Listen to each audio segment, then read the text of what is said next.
सभी मसीह भाई बहनों को प्यार भरी जय मसीह की। परमेश्वर की पाक और पवित्र हजूरी में आप सभी का स्वागत करते हैं। और हम पिता परमेश्वर ने हमें जो आज का दिन, आज का समय दिया है, उसके लिए प्रार्थना करते हैं। Hallelujah, hallelujah, hallelujah, hallelujah. धन्यवाद, धन्यवाद, धन्यवाद, धन्यवाद पिता पुत्र पवित्र आत्मा, पिता पुत्र पवित्र आत्मा, पिता पुत्र पवित्र आत्मा। सेना की यहोवा खुदा, आपका शुक्र, आपका धन्यवाद हो पिता परमेश्वर जी। आप जलाली और आप कृपालु परमेश्वर हैं खुदावंद। आप प्रेम आत्मा के फल हैं मेरे यहोवा पिता। जिंदे परमेश्वर जी, आपकी स्तुति हो, आपकी आराधना हो पिता परमेश्वर। आपने सारी रात हमें संभाल कर रखा, सुबह का मीठा प्यारा दिन दिया पिता परमेश्वर जी। चलती सांसों से हमें ब्लास किया मेरे खुदावंद। हमारी कमियों घटियों को दूर करके अपने निमित्त बैठकर मैं प्रार्थना करने का मौका दिया। हमारे घर परिवारों में हमें बना कर रखा, आपका शुक्र करते हैं खुदावंद। आने वाले समय को आपके हाथों में देते हैं खुदावंद जी। अगुवाई करें, मदद करें पिता परमेश्वर। वचन सुनाने जा रहे हैं पिता परमेश्वर जी, सुनने जा रहे हैं खुदावन पिता परमेश्वर मेरे यहोवा पिता। वचन जो हमारे राहों की ज्योति, हमारे जीने का, हमारे शुद्ध रहने का आधार है पिता परमेश्वर जी। मेरे खुदा, आपके वचन पाक और पवित्र है मेरे यहोवा पिता। ये उस चांदी के समान है जो मिट्टी की भट्टी पर ताई गई और 7 बार निर्मल की गई है मेरे खुदा। आपके वचन कलाम में लिखा है, धरती आकाश चल जाएंगे पर मेरे वचन कभी भी न टलेंगे। पिता परमेश्वर, आपने कहा है कि मैंने अपने वचनों को तेरे हृदय में रख छोड़ा है ताकि तेरे प्रकार किसी भी प्रकार की ठोकर ना खाऊं मेरे खुदावंद।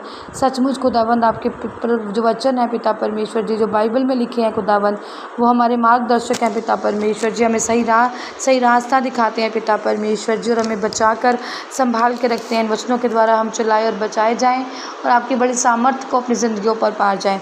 जितने भी जन इस वचन को सुने खुदावन, सच्ची शांति को पाएँ पिता परमेश्वर जी, सच्ची खुशी को पाएँ पिता परमेश्वर। प्रार्थना यीशु नासरी के नाम में मांगते हैं, आमीन। हालेलुया। आज मैं आपके लिए लेकर आई हूँ मत्ती 26 की 40 से 46 नंबर आयत तक।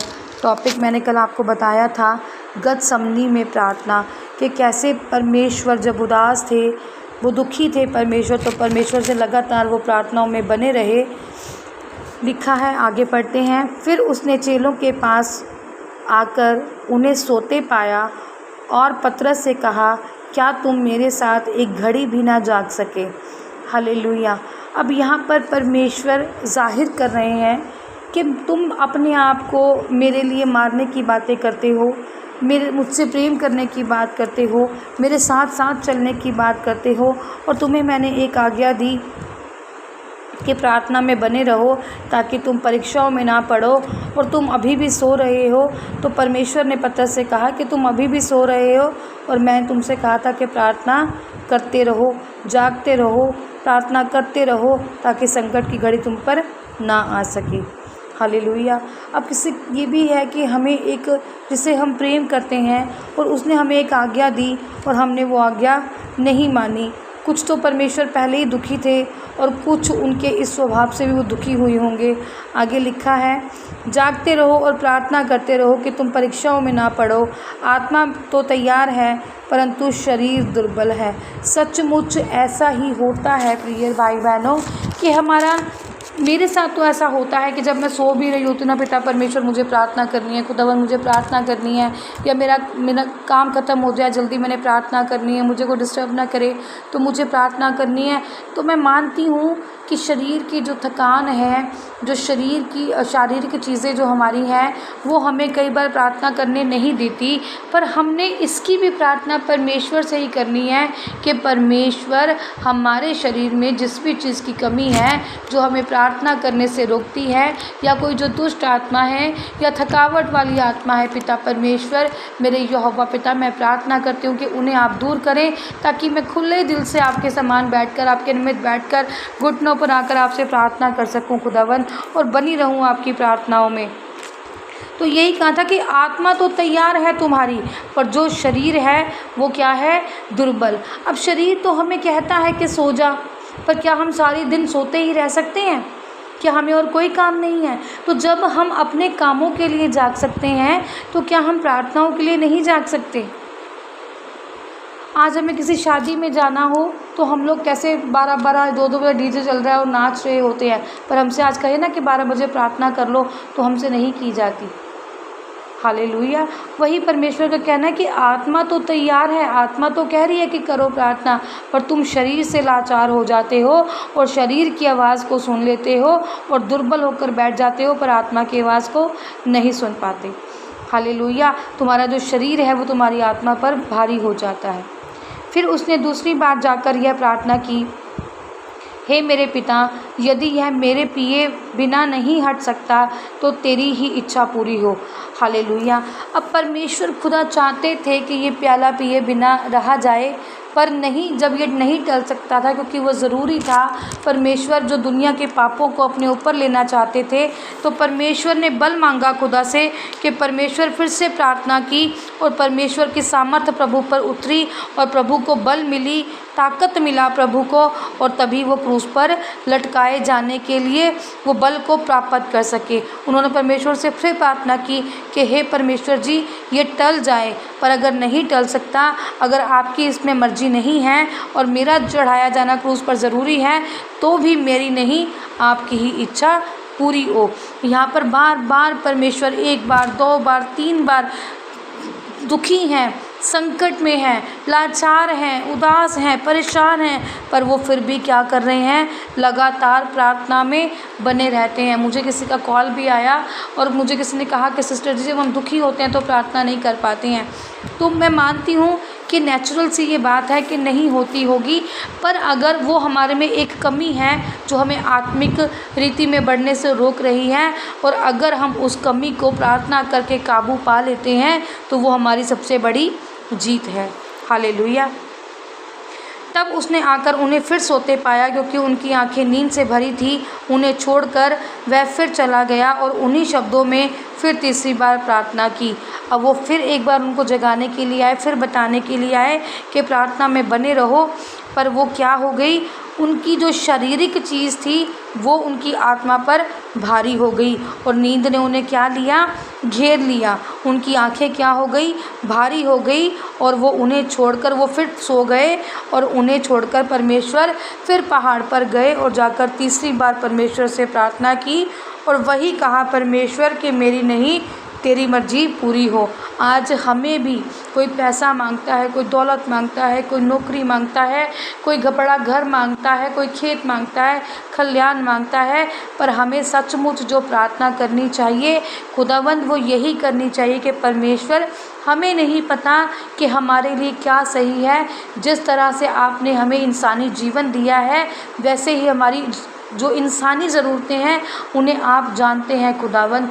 आप हमारी इंसानी ज़रूरतों को पूरा करें ताकि हम आत्मा में बढ़ते जाएं। पिता परमेश्वर जी, हम आत्मिक हों और आत्मा में रहकर तैयार हों प्रार्थना करने के लिए।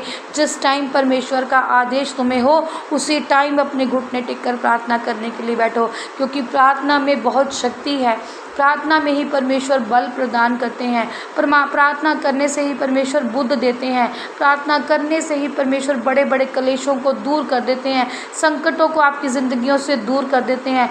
परमेश्वर प्रभु ने भी जब अंत का समय निकट था, परमेश्वर ने प्रार्थना की कि हे खुदा ये टल जाए, और नहीं टल सकता तो मुझे तैयार कर। और सचमुच खुदावन ने खुद अपनी सामर्थ्य से भरा, अपनी पवित्र आत्मा से भरा, अपने बल से भरा पिता परमेश्वर ने यीशु मसीह जी को कि वो क्रूस पर चढ़ाए जाने के लिए तैयार हो, और जो भी उन पर कष्ट आने वाला है वो प्रार्थना से दूर हो। हालेलुया। तब उसने चेलों से पास आकर उनसे कहा, अब तुम सोते रहो। कि अब तुम क्या करो, सोते रहो, क्योंकि अब क्या है, अब विश्राम करो, आराम करो, सोते रहो, क्योंकि वो घड़ी आ पहुंची है और मनुष्य का पुत्र पापियों के हाथ पकड़वाया जाता है। उठो चलें, देखो मेरा पकड़वाने वाला निकट आ पहुंचा है। अब परमेश्वर यहाँ पर अंत में उनको कहते हैं कि अब वो समय आ गया है जब मैं तुम्हारे पापों के लिए क्रूस पर चढ़ाया जाऊँगा, जब मैं बलिदान दूँगा तुम्हारे लिए। तुम सोते रहो, अब विश्राम करते रहो, क्योंकि तुमने जो प्रार्थना का समय था, अगर तुम उस समय मेरे साथ बने रहते, प्रार्थना करते रहते, तो नींद तुम्हें जो थी वो नहीं छू पाती और तुम्हें भी बल मिलता, जिससे तुम क्या होते, परमेश्वर के साथ खड़े रहते। हालेलुया। वो कह रहे हैं अब तुम क्या करो, सोते रहो और विश्राम करो, क्योंकि मनुष्य का पुत्र जो है वो पापियों के हाथ में पकड़वाया जाता है। उठो चलें कि मेरा पकड़वाने वाला नज़दीक है। कि चलो अब चलें, अब वो समय आने वाला है कि परमेश्वर जो है वो हमारे गुनाहों पापों के लिए क्रूस पर चढ़ाए जाएंगे, मारे जाएंगे, दफनाए जाएंगे और 3 दिन के बाद मुर्दों में से जी उठेंगे। हालेलुया।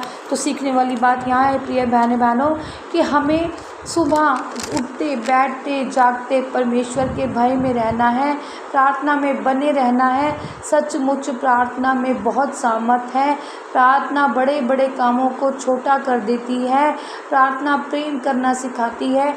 प्रार्थना आपकी कमियों कमज़ोरियों को दूर कर देती है। कभी जिस जगह पर आप बैठो ना, उस जगह पर कभी घेरा बनाकर कहो, खुदावन आज मैं 1 घंटा प्रार्थना करना चाहती हूँ और मेरे सब कामों को आज 1 घंटे के लिए आप अपने हाथ में रखकर संभालना, मेरे परिवार को अपने हाथ में रखकर संभालना खुदावन जी। और कोई ऐसा समय मुझ पर ना आए कि मुझे आपकी प्रार्थना से भटकना पड़े। खुदावन सचमुच अपने दूतों का पहरा आपके इर्द गिर्द लगाएगा और कोई भी चिंता परेशानी आपको छू नहीं पाएगी। कोई रुकावट आपकी परेशानियाँ, कोई भी रुकावट आपकी प्रार्थना में, कोई भी परेशानी आपकी प्रार्थना में रुकावट नहीं कर सकेगी। हालेलुया। सर्वशक्तिमान सेना के यहोवा खुदा पिता परमेश्वर, जितने भी चाहने वाले खुदावंद आपकी हजूरी में बैठे हैं पिता परमेश्वर, जितनों ने घुटने टेके हैं पिता परमेश्वर, जिस प्रार्थना में हमारे साथ बने हुए हैं मेरे यहोवा पिता, एक एक जन को आप छुएं पिता परमेश्वर जी और प्रार्थना करने वाला जीवन दे पिता परमेश्वर जी। जो भी बहनें कहती हैं खुदावंद कि हमसे बैठा नहीं जाता पिता परमेश्वर जी, तो उन्हें बल प्रदान करें ताकि वो बैठकर पिता परमेश्वर जी प्रार्थना कर सकें। खुदावंद पिता परमेश्वर जी अपने पवित्र आत्मा की सामर्थ्य उन्हें दें खुदावंद, कि उनका मन प्रार्थनाओं में लगे पिता परमेश्वर जी, अपने घुटने टेकें पिता परमेश्वर जी और यीशु मसीह से प्रार्थना करें कि खुदावंद हमारे जीवन में हमारी नहीं बल्कि तुम्हारी ही मर्जी पर हो। हम तेरे निमित्त आकर बैठे हैं परमेश्वर, हमारी परेशानी मुश्किलों को दूर करो खुदावंद। जितनी भी बहनें पिता परमेश्वर जी अपने घरों के कामों में बिजी हैं पिता परमेश्वर जी, उनके लिए समय निकालना पिता परमेश्वर, समय निकालना चाहती हैं पर किसी रीति वजह से निकल नहीं रहा खुदावंद, आप उनकी मदद सहायता करें पिता परमेश्वर जी। जितनी भी जन पिता परमेश्वर जी बहनें जो मुझसे कहती हैं खुदा सिस्टर जी हम प्रार्थना करना चाहते हैं पर हमसे हो नहीं पा रही मेरे खुदावंद पिता परमेश्वर जी। कई सिस्टर्स के ऐसे क्वेश्चंस होते हैं सिस्टर्स से, तो वो नहीं उनसे हो पाती खुदावंद। आप उन सब सिस्टरों को, सब भाइयों को पिता परमेश्वर जी, सब बच्चों को अपनी पवित्र सामर्थ्य से भरें खुदावंद, ताकि उनकी ये परेशानी दूर हो सके खुदावंद। वो प्रार्थनाएं करने वाले हो जाएं ताकि वो स्वर्ग राज के अधिकारी हो। आज के वचन से हमें यही शिक्षा मिलती है कि चाहे हम सुखी हों चाहे दुखी हों, हमें परमेश्वर में बने रहना है, आज्ञाकारी में बने रहना है और प्रार्थनाओं को करते रहना है। जो हुक्म हमारे पास्टर्स या हमारा पिता हमें आत्मा में अगुवाई करके देते हैं, हमें उसको मानना होता है और उस पर चलना होता है, उस पर मनन करना होता है। खुदावंद आपके रास्तों को आसान बनाए, आपके मार्गों को सीधा करें ताकि आप परमेश्वर में बने रहें और आगे बढ़ते रहें। प्रार्थना यीशु नासरी के नाम में मांगते हैं, आमीन आमीन और आमीन। आज की इस प्रार्थना सभा को सुनना आप सभी के लिए आशीष और बरकत का कारण बने। अगर आप भी सिस्टर मनप्रीत के साथ अपने परिवार की समस्याओं से संबंधित किसी भी प्रकार की बात करना या प्रार्थना करवाना चाहते हो तो इस नंबर 6280896731 पर कॉल करके या व्हाट्सएप पर मैसेज करके अपनी प्रेयर रिक्वेस्ट को लिखवा सकते हैं। प्रेयर लाइन पर कॉल करने का समय सुबह 8 बजे से शाम 8 बजे तक का है। कृपया करके सुबह 8 बजे से पहले और शाम 8 बजे के बाद कॉल ना करें।